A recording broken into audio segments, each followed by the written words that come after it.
Hey humans, yes, these are horns. No, they don't get better Wi-Fi. What in the devil is that? Not a devil, I'm a faun. By definition, in Roman mythology, a faun is a woodland spirit, half human, half goat, with little horns and goat legs, related to Greek satyrs. And we've got a neat trick, helping people fall asleep. Remember the Chronicles of Narnia? A faun plays a tune and your eyelids get heavy. So breathe slow and grab a blanket. The lights are flickering not because it's the end of the world, but because it's the end of the budget. Under 1K subs means no torso. Proceeding in floating head format.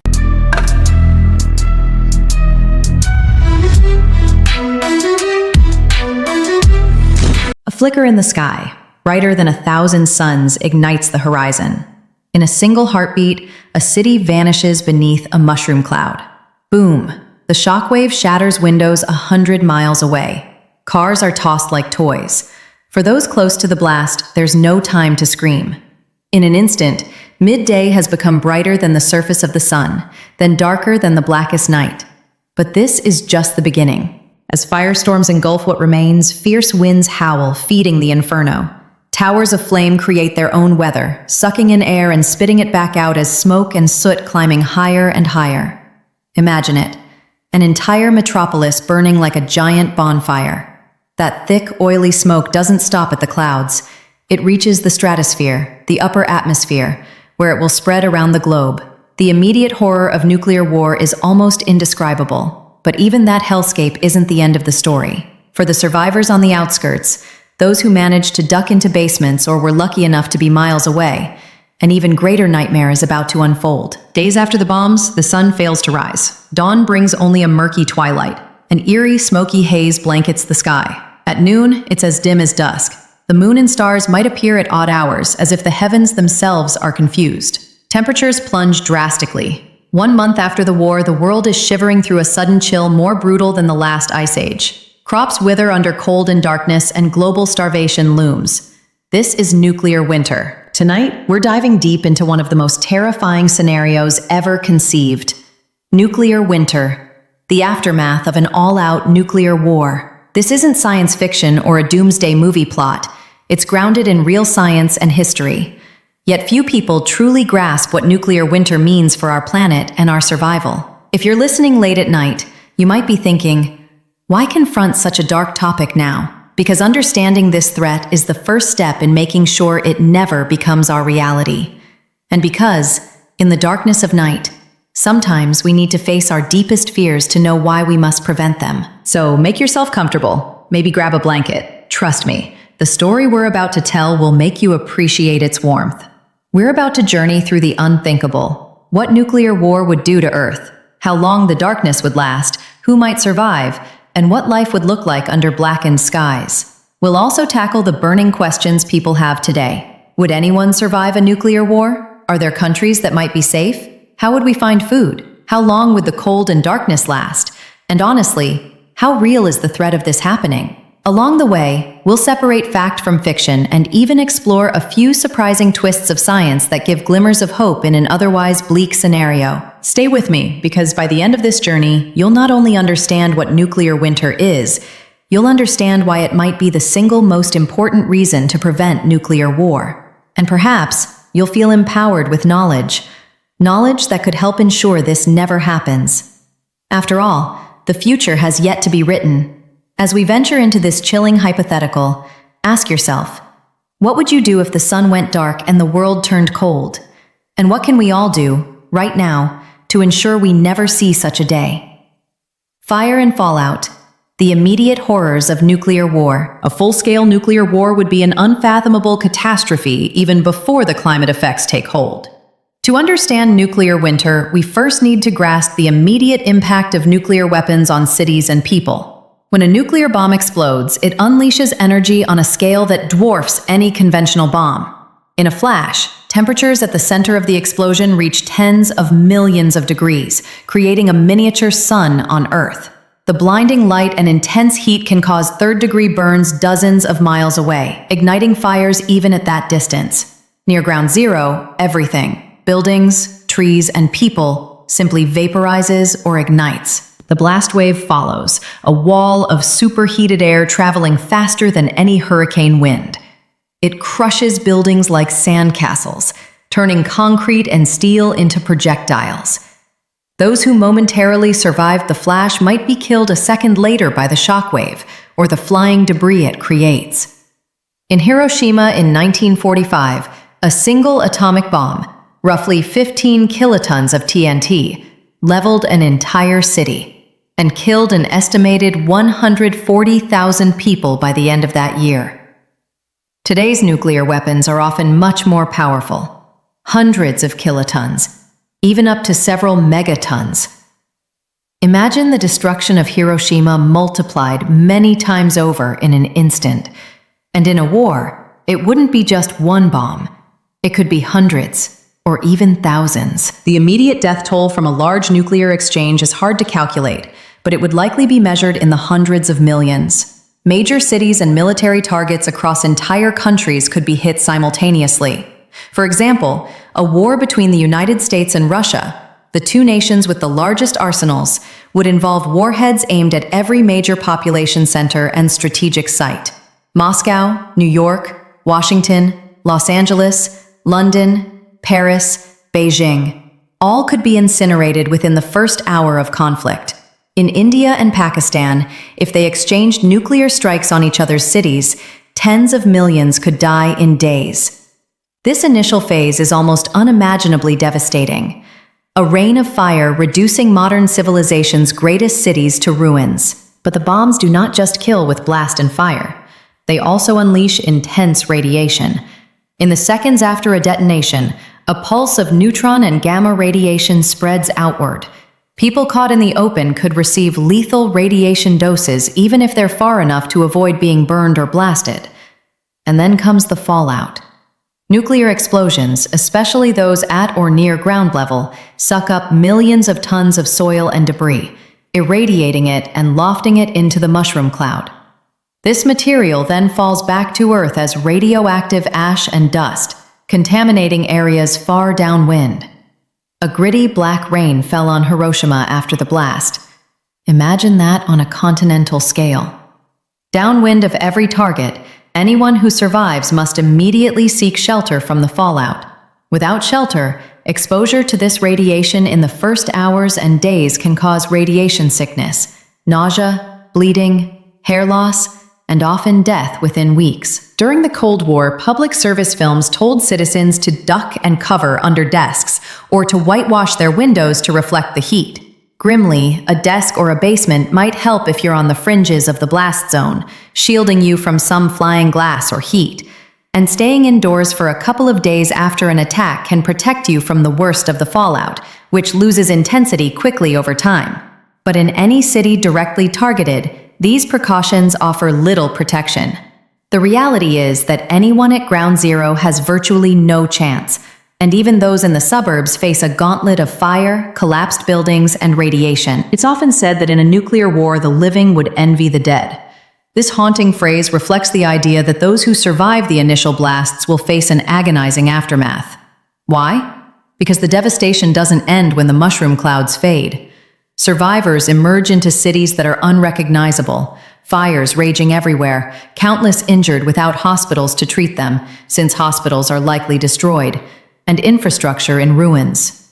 There will be no clean water, little food, and probably no functioning government or emergency services in the hardest-hit areas. It's a scenario of utter chaos and human suffering. Yet as terrible as this immediate aftermath is, it's what comes next, the long-term global effects, that truly elevate a nuclear war from a horrific regional disaster to a threat to all human life on Earth. To understand that, we need to examine how all those fires we just described set the stage for a nuclear winter. The birth of nuclear winter, how firestorms darken the Earth. What makes nuclear war unlike any other catastrophe is not just the immediate destruction, it's what happens to the planet afterward. The term nuclear winter was coined in the 1980s, but the phenomenon it describes is something scientists had long worried about: global climate upheaval caused by nuclear war. So how does setting off nuclear bombs lead to an Earth covered in cold and darkness?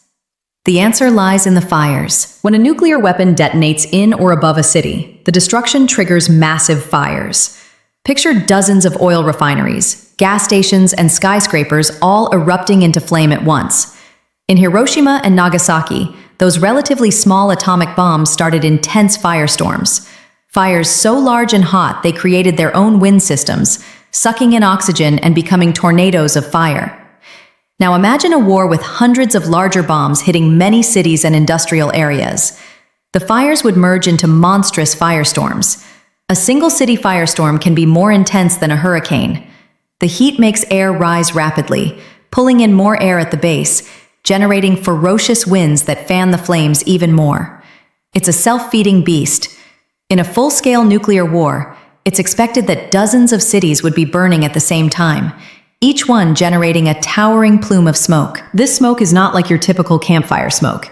It's thick with soot, tiny black carbon particles from the incineration of buildings, forests, plastics, and everything that burns. Soot is very good at absorbing sunlight. As firestorm smoke rises, it forms giant black clouds. Because they're so hot, these smoke clouds can rise into the stratosphere, which is a layer of the atmosphere about 10 to 50 kilometers, 6 to 30 miles, above Earth's surface. That's key. The stratosphere is above the weather. Normally, particles in the lower atmosphere get rained out within days or weeks. But once smoke reaches the stratosphere, there's no rain up there to wash it out quickly. Winds in the stratosphere will spread the soot around the entire globe within a matter of weeks. Essentially, we'd have a blanket of black carbon haze encircling the planet. As that soot spreads, it blocks sunlight from reaching the surface. It's like a giant solar eclipse that doesn't end. The more cities burn, the more soot goes up, and the darker the sky becomes. In a scenario where the United States and Russia unleash a large fraction of their arsenals on each other's cities, scientists have estimated up to 150 million tons of smoke could be lofted into the upper atmosphere. That's 150 teragrams of soot, an almost unfathomable quantity. The sun's warmth would be blotted out by this veil of smoke. Daylight would become twilight. At noon, it might look like an overcast evening. You might be able to stare directly at the dim, reddish sun disk, if you can see it at all, without hurting your eyes, something you normally can't do. And much of the time, the sky could just be a murky darkness, even during midday. Without sunlight, Earth's surface cools rapidly. Within days, temperatures begin dropping worldwide. One scientific study found that in the first month after a large nuclear war, global average surface temperatures could plunge by around 13 degrees Fahrenheit, about 7 degrees Celsius. To put that in perspective, the last ice age, which ended about 12,000 years ago, was only roughly 5 to 10 degrees Celsius cooler than today on average. So we're talking a sudden climate shock more intense than the natural difference between today's climate and the Ice Age, happening virtually overnight by geological standards. In many places, especially in the Northern Hemisphere's interior regions, like the central United States, Europe, Asia, summer could turn into a frigid winter immediately. Frosts could occur in what should be summer months. Crops that weren't destroyed in the bombings would likely die from the cold and lack of light. It's not only temperature. Precipitation patterns would also be disrupted. With less heat from the sun, the water cycle slows down. Scientists project that after a major nuclear war, global rainfall could decrease by around 10% or more. Some regions might stop getting rain altogether for a while others might experience unseasonal snow or simply dry, cold weather. This drying, along with cold, means many surviving plants would wither. Even perennial forests would suffer dieback. The world could become not just colder and darker, but also drier. Another hidden danger is up in the stratosphere with that soot, the destruction of the ozone layer. The ozone layer normally protects life on Earth from the sun's ultraviolet UV radiation. However, the chemistry of a nuclear war's atmospheric effects would badly damage it. The heat of those soot particles in the stratosphere and chemicals like nitrogen oxides produced by nuclear explosions would eat away at ozone.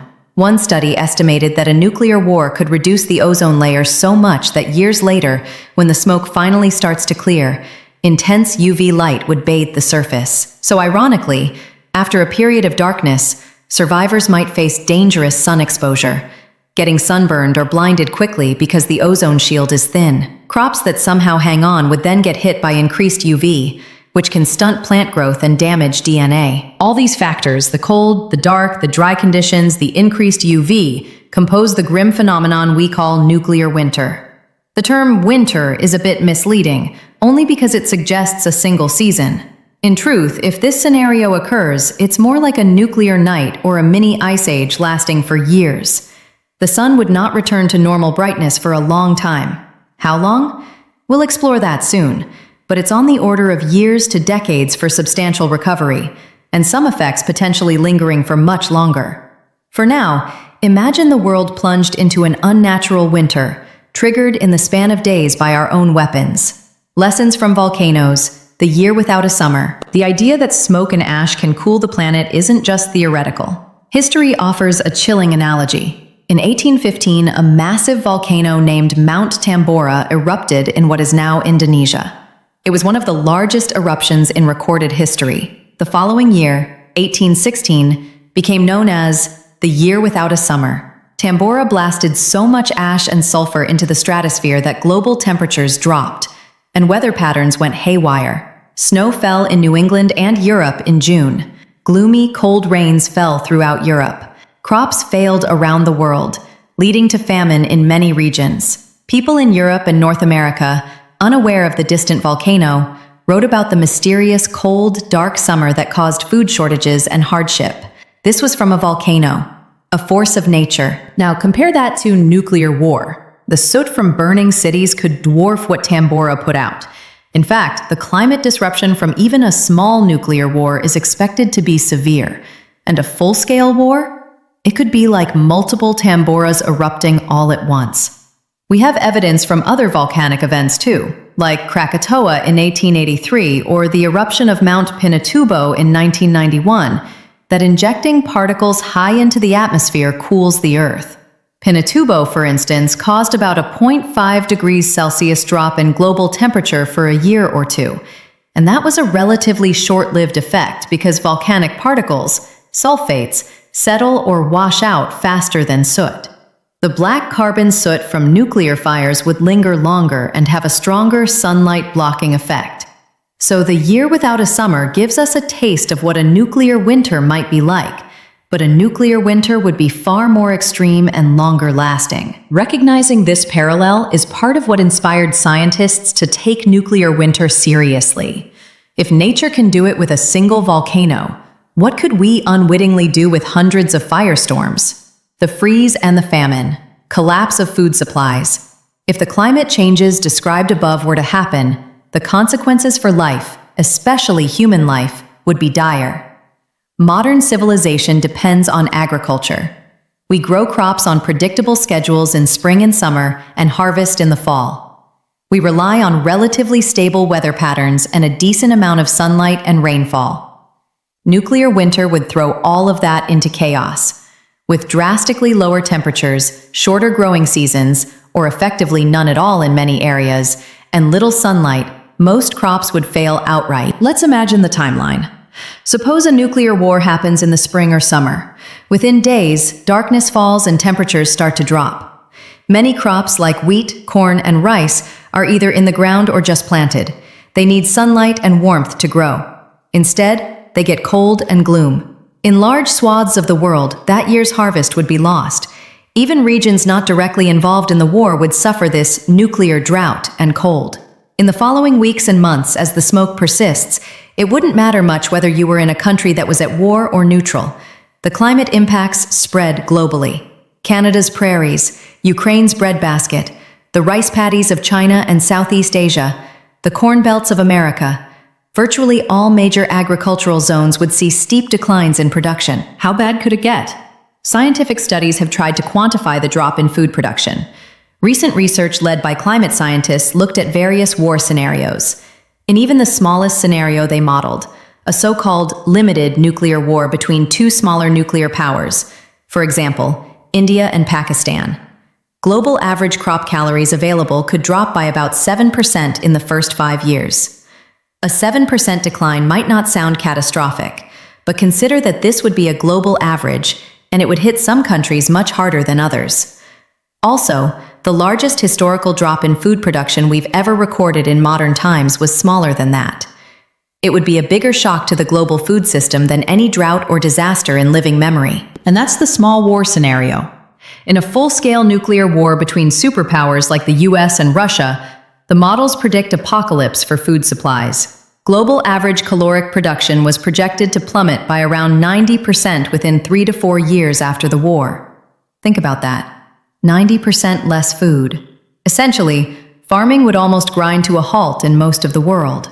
Such a decline means that even countries that today produce surplus food would suddenly barely be able to feed a fraction of their own populations, let alone export anything. According to that same study, in the worst-case scenario, more than 75% of the world's population would be starving just 2 years after the war. Another way they put it, over 5 billion people could die of hunger over the following years. These are mind-numbing numbers. Billions dying not from radiation or blast, but from lack of food. Let's break down why food would collapse so dramatically. First, as noted, crops wouldn't grow without enough light and warmth. Regions like the American Midwest or Ukrainian steppes might experience freezing summer temperatures that kill staple crops like corn and wheat. Second, the countries that currently export the most grain, like the United States, Canada, Russia, Ukraine, etc., are mostly in mid-latitudes, which models show would have the worst cooling and drying. In a cruel twist, the nations that are food exporters might themselves have almost no harvest, and thus nothing to send abroad. Countries in Africa, the Middle East, and parts of Asia that rely heavily on imported grain would find imports cut off, both because producing nations ban exports to save their own population, and because there simply isn't much to ship. We could see the collapse of international food trade altogether for a time. Livestock farming wouldn't save us either. Animals need to eat, and if crops fail, so does animal feed, like cattle feed or poultry grain. The Rutgers-led study found that even if we diverted all crops to feeding humans instead of animals, it would barely make a dent in the caloric shortfall for large nuclear winter scenarios. Fisheries and ocean life won't provide a refuge either.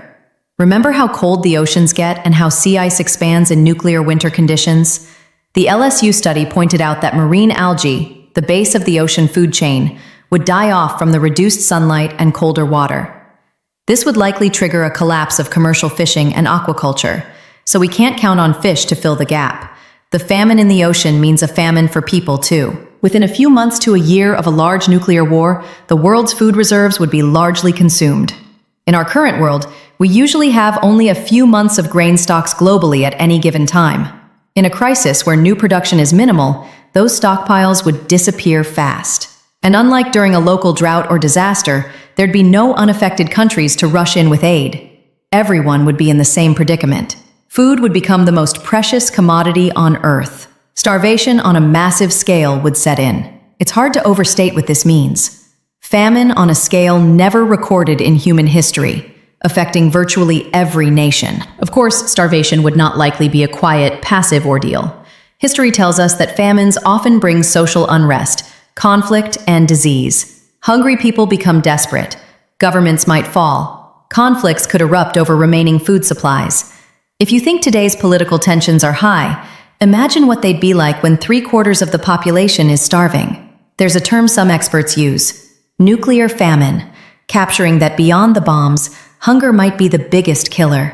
It's sobering that the indirect effects, famine, could claim more lives than the direct effects, explosions and radiation, by a large margin. In the face of this, scientists have started to discuss strategies to mitigate nuclear winter's agricultural devastation, should it ever happen.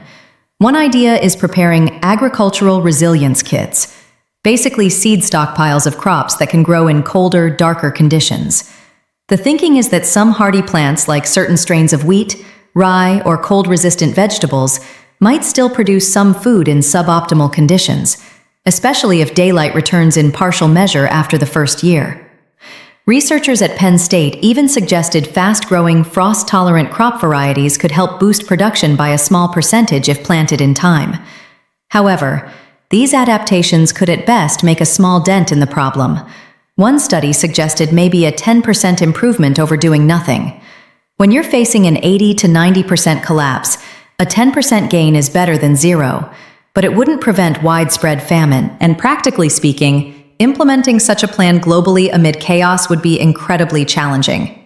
Still, it's noteworthy that some are thinking about how humanity might scrape through such a dark time by planning ahead. Another line of research has looked at alternative food sources that don't rely on sunlight. If the sun is obscured, could we grow food using other means? Ideas range from cultivating mushrooms on rotting wood or paper, to using natural gas-feeding bacteria to produce edible protein, to tapping deep-sea fishing of creatures that might survive the dark, cold ocean depths. These doomsday diet concepts sound far-fetched, but groups of scientists have actually been studying them as last resort options to prevent human extinction during a nuclear winter or similar global catastrophe. The reality, however, is that scaling any of these up fast enough in a post-war world, without intact supply chains and governance, would be extremely difficult. They might save some lives, but not billions. In summary, the world after nuclear war would be on the brink of starvation. Food is life, and in a nuclear winter, food becomes scarce everywhere. If you've ever seen how people panic buy at grocery stores before a big storm, magnify that by the entire planet, and imagine the shelves not being restocked at all. Parents watching their children go hungry, communities rationing grain by the gram. These are the images that genuinely haunt experts when they talk about nuclear winter. It's not just about freezing in the dark.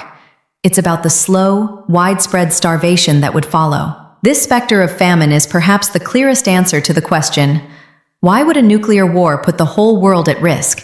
Even those far from the bombs, because the fallout will land on our dinner plates. Can anyone survive? Pockets of survival and safe havens. Faced with such a grim picture, it's natural to ask, would anyone survive a full-blown nuclear winter? Is it total doom, or could pockets of humanity hold on until the skies clear? The honest answer from scientists is that while billions would likely perish, it's very possible that some people would survive, albeit in greatly reduced numbers and likely living in very difficult conditions. Human beings are resilient and resourceful, and even in the worst scenarios, models tend to suggest there wouldn't be a 100% wipeout. Instead, we'd see what some researchers call a partial collapse of civilization. Think of a shattered world with small enclaves of survivors scattered about, struggling to rebuild. Interestingly, some recent studies have tried to pinpoint which places on Earth would be most likely to maintain pockets of civilization through a nuclear winter. One study in 2023 looked at island countries, reasoning that remote islands might escape the direct warfare and also be better positioned to control their borders and resources during the chaos. The findings were eye-opening.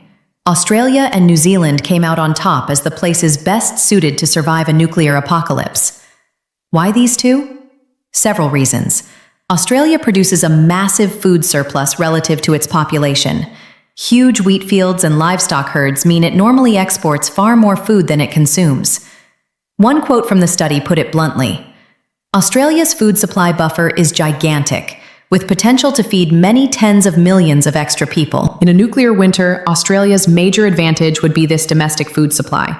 Even if global trade ceased, Australians would, in theory, have food, particularly grains, to sustain themselves longer than most other nations. New Zealand, Australia's smaller neighbor, also scored extremely high in resilience. New Zealand is geographically isolated, far from likely nuclear target zones, and it's also a food exporter with a lot of pastoral farming. Everywhere in New Zealand is fairly close to the ocean, which the study noted could moderate temperature extremes. That means while New Zealand would still get colder and darker, the ocean influence might keep its climate from absolute freefall. One of the study's authors pointed out that even in a scenario of a 61% decline in crop yield, New Zealand's population could still be fed with its own production. That's astounding when you consider that in most countries, a 61% crop decline would spell certain mass starvation. However, before we envy Aussies and Kiwis too much, there are caveats.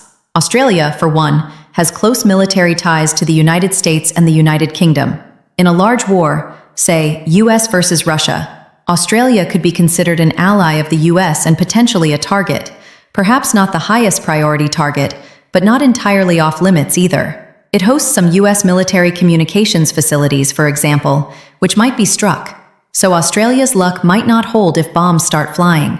New Zealand, on the other hand, has prided itself on a nuclear-free stance and is not part of any nuclear alliance. That could make it less likely to be targeted directly. Even during the height of the Cold War, New Zealand was generally considered off the main target lists. Yet, New Zealand has a different Achilles heel.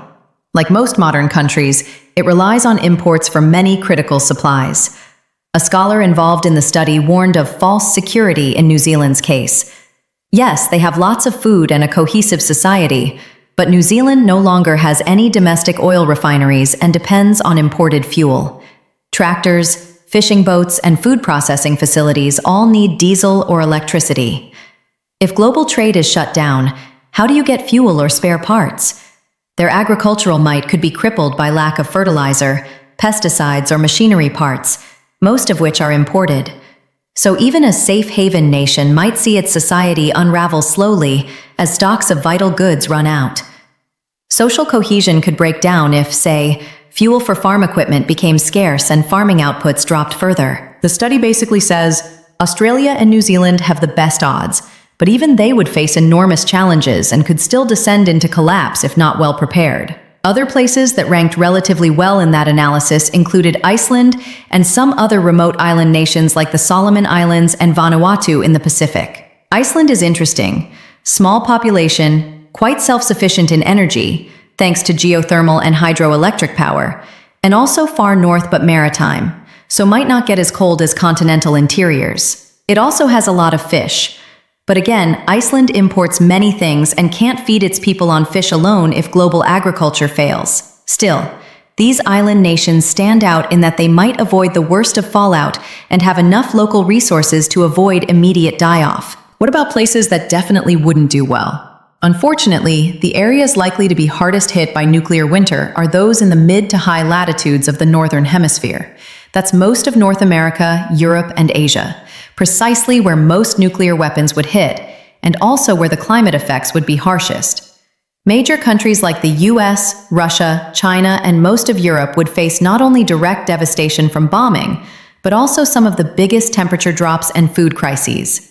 Many developing countries in lower latitudes might avoid direct hits, but if they depend on food imports, like many in Africa and the Middle East do, they'd suffer terribly once exports stop. One could imagine that tropical regions might fare a bit better climate-wise.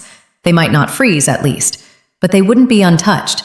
Less sunlight and altered rainfall could still ruin crops in the tropics, and without outside help, many equatorial countries could see famine as well. There's also the question of fallout radiation and contamination. Countries in the Southern Hemisphere, like much of the Southern Pacific, Africa, and South America, would likely see less radioactive fallout, especially if the war is mainly in the north. The atmospheric circulation tends to keep a lot of the soot and dust in the hemisphere where it was released, at least for a time. So in terms of not eating radioactive food or breathing radioactive dust, the far south might catch a bit of a break. But the climate effects will eventually propagate globally, and those countries can't escape the famine aspect if the whole world's agriculture is collapsing. And then there are the preparedness differences. Some societies might weather chaos more robustly than others. A highly organized society with strong social trust and local food stockpiles might hold together longer than one with internal divisions or scarce resources. For example, one could speculate that a community in the Swiss Alps with traditional food stores and mountain agriculture might hang on, or isolated indigenous communities that know how to live off the land in harsh climates, think Arctic hunter-gatherers or Amazonian tribes, might initially be less affected by global supply chain collapse. However, even those groups ultimately rely on a functioning biosphere. If animals migrate or die off and plants fail, everyone suffers. We should also mention bunkers and shelters. Throughout the Cold War and even today, governments have built bunkers to preserve leadership, like the famous Cheyenne Mountain Complex in the US or underground cities in Russia for officials. Some private citizens, including wealthy tech billionaires, have constructed luxury fallout bunkers in remote areas like New Zealand or deep in mountains. These shelters could help a subset of people survive the initial blast and radiation phase, and they might have supplies to last a year or two. But even the best bunkers eventually need to open their doors. When they do, those sheltered groups will face the same nuclear winter environment. If the surface is frozen and barren, they'll have to figure out how to grow food or hunt in it. A bunker could be a lifeboat through the worst climate months, But it's not a long-term solution unless those inside have a plan to regenerate a sustainable food supply under post-war conditions. So, can anyone survive? Yes, likely some would. Perhaps remote islands with enough food and power, or communities that prepared extensively. The human story would not simply end overnight, but it bears emphasizing. Surviving is not the same as thriving. The survivors of a nuclear winter would be living in a nightmare, scavenging in a cold, dim world, rationing canned goods and whatever they can grow in greenhouses or fishing from icy waters. They might preserve some knowledge and keep the flame of civilization flickering, or they might descend into local conflicts and desperation. It really would be a roll of the dice how things pan out, depending on how severe the climate effects are and how prepared those survivor pockets were. Ultimately, the goal should not be figuring out how to survive a nuclear winter. It should be preventing it from ever happening, because even the best survivors would likely witness unimaginable suffering. One might survive the blasts and the famine, but as some have warned, those survivors could truly envy the dead, given the world they inherit. This is why so many experts stress prevention. There's no cure for nuclear winter except not to start a nuclear war in the first place. The real risk today: could nuclear war actually happen? Understanding the horrors of nuclear winter naturally leads to another question. All right, but is any of this actually likely? How realistic is a nuclear war in the modern world? It's a fair question. After all, since 1945, nuclear weapons have not been used in combat. We've come close, sometimes without the public fully realizing it at the time, but humanity has pulled back from the brink so far. However, as Robert McNamara, the U.S. Defense Secretary during the Cuban Missile Crisis, later warned, we lucked out. It was luck that prevented nuclear war in that confrontation, and rational individuals came that close to total destruction of their societies, and that danger exists today. McNamara's point was that even sane leaders, trying to avoid war, nearly stumbled into one by miscalculation. History is riddled with false alarms and close calls. The longer we have these weapons, the more we're rolling dice against probability. During the Cold War, the United States and the Soviet Union had several alarming near misses. In 1962, the Cuban Missile Crisis brought the world to the edge of nuclear war. Both superpowers were on hair-trigger alert. We now know the Soviets had deployed nuclear missiles in Cuba, and local commanders had some authority to use them if invaded. President Kennedy thought the chance of escalation to war was between 1 in 3 and even, by his own estimate. Thankfully, diplomacy triumphed at the last moment. But it was a terrifying episode. One senior official later admitted that survival came down to sheer luck. In 1983, a Soviet early warning system malfunctioned and falsely showed a U.S. missile launch. Only the cool judgment of one man, Stanislav Petrov, who suspected it was a false alarm and decided not to report it up the chain as an incoming attack, averted a possible retaliatory strike. In 1995, Russia's early radar mistook a Norwegian scientific rocket for a possible missile attack, leading President Yeltsin to briefly activate his nuclear command device, the first and only time a Russian leader has ever done so. Fortunately, they realized the mistake in time. These are just a few of the known incidents. There are others, some still classified, where we've come within minutes of calamity. The phrase close calls is almost an understatement. Despite the end of the Cold War, nuclear risk never went away. In some ways, it has evolved and possibly increased in complexity. There are now 9 countries with nuclear arsenals: the US, Russia, China, the UK, France, India, Pakistan, Israel, and North Korea. The bipolar standoff of the Cold War has given way to a multipolar situation with multiple potential flashpoints.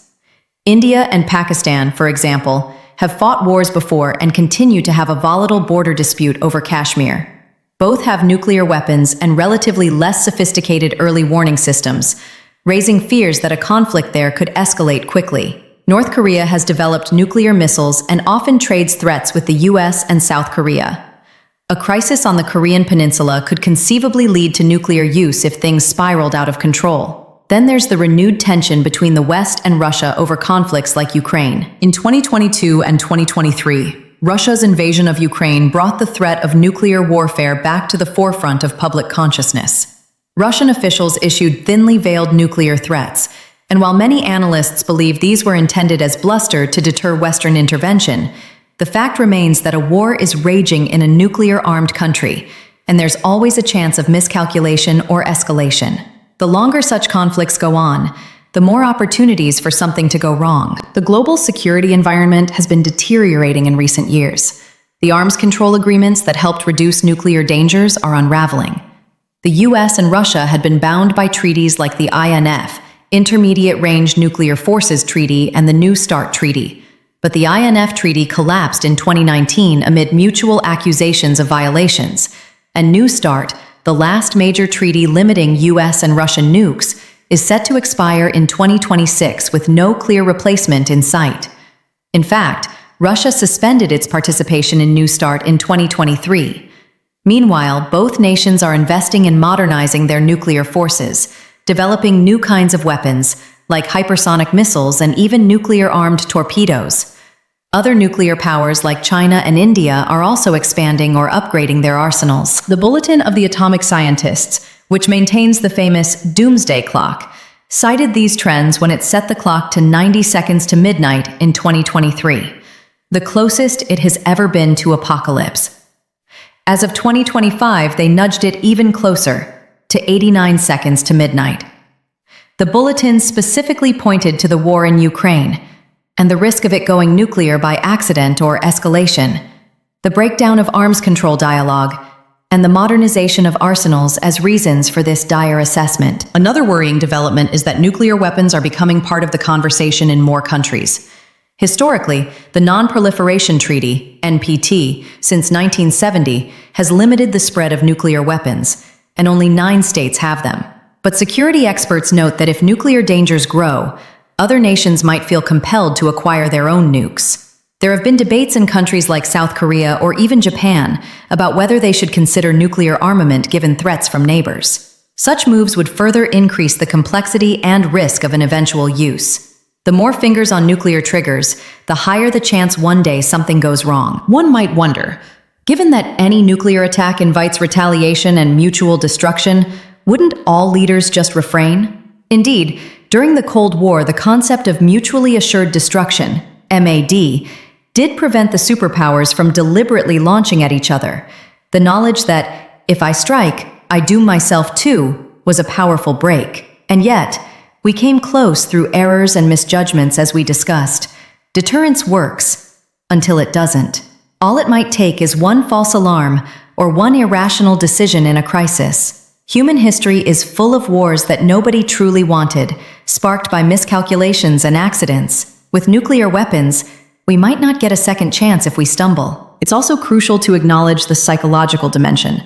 As decades pass without a nuclear detonation in war, there's a risk of complacency.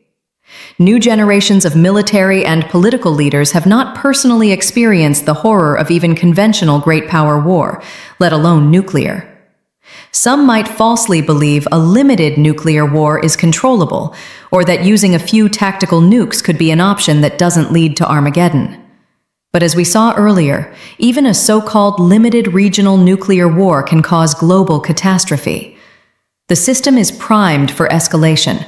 Once one nuclear bomb goes off in conflict, the taboo is broken, and it's frighteningly easy for tit-for-tat strikes to spiral into all-out exchange. All nuclear-armed states maintain plans for large-scale retaliation if they believe they are under nuclear attack, some on a hair-trigger launch-on-warning posture. It is a system fraught with peril. So, yes, unfortunately, nuclear war remains a very real possibility. It might be low probability in any given year, but it is not zero, and over time, those odds compound. Whether through deliberate action in a moment of crisis, a terrible mistake, or even something like a cyber attack or terrorist incident that spirals out of control, the threat persists. That's why experts often say as long as nuclear weapons exist, eventually our luck could run out. This is a somber truth that underlines the urgency of nuclear disarmament and risk reduction efforts. We've avoided the worst so far, but as the saying goes, we've been living on borrowed time. The scientific knowledge of nuclear winter only raises the stakes.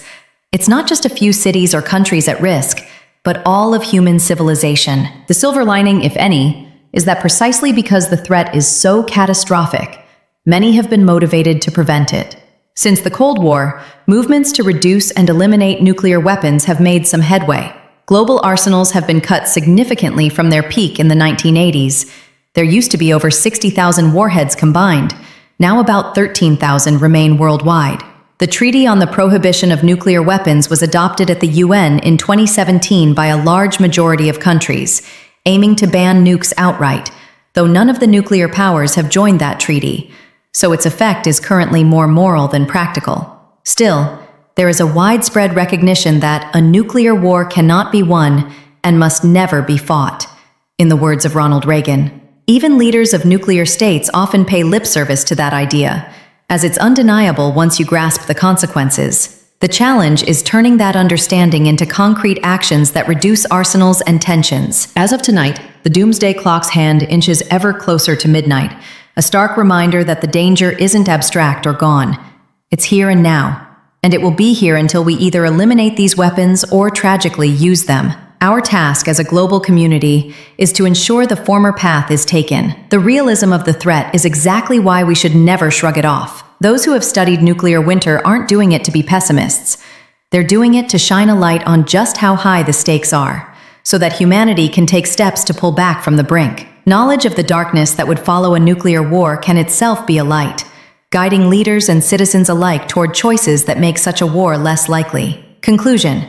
A future in our hands. We've traveled through a very dark landscape tonight, one filled with fire and ash, fear and hope. It's not an easy topic to digest, especially in the quiet of the night. But if you've made it this far, you've armed yourself with knowledge of the true stakes of nuclear war.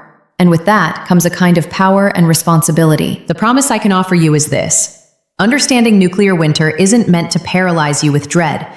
It's meant to light a beacon of urgency and motivation. The more people who grasp what's at risk, the more voices there will be demanding that we never go down this path. Every treaty, every diplomatic effort, every movement for peace gains strength from informed citizens who refuse to accept living under the shadow of annihilation. So I promise you that your awareness matters. It can ripple outward. It can influence others, friends, family, even leaders, because public pressure and public conscience have, in the past, pushed the world away from the brink. Remember, nuclear winter is not a guaranteed future. It's a possibility contingent on our choices as a civilization. That means there is agency. We are not just passengers on a doomed ride. We can steer away from the cliff. Humanity has shown a remarkable ability to come together when survival is on the line. The ozone layer crisis in the 1980s was halted by collective action. Diseases have been eradicated by cooperative global campaigns. Superpowers that once aimed missiles at each other have, at times, agreed to step back and reduce the threat. We can choose a different ending to this story. So let the chilling facts we discussed ignite a fire in the mind, a determination that our generation and those that follow will not have to live through a nuclear night. Picture instead a future where these weapons are dismantled and memories of them fade into history books. It may sound utopian now, but big changes in history often seemed impossible until they were achieved. The first step is believing that a safer world is possible, and the second step is working toward it, no matter how incremental it may be. In the end, the question isn't just, could we survive nuclear winter, but rather, can we prevent it? And will we choose to? This is the question I leave you with. What kind of future do we want? And what are we willing to do to secure it? Late at night, when the world is quiet and these thoughts weigh heavy, remember that the very fact we can have this conversation means there's still time to act.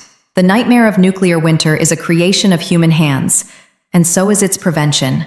The final chapter has not been written. It's up to us, all of us, to decide whether the story of nuclear winter remains science fiction or becomes our reality. Thank you for spending this time with me delving into one of the most important issues of our time. Stay curious, stay hopeful, and never underestimate the difference your voice can make. After all, the night is darkest just before the dawn, and it's our job to make sure the dawn of a peaceful future does, in fact, arrive. What will you do to help ensure that the sun rises on a safer world?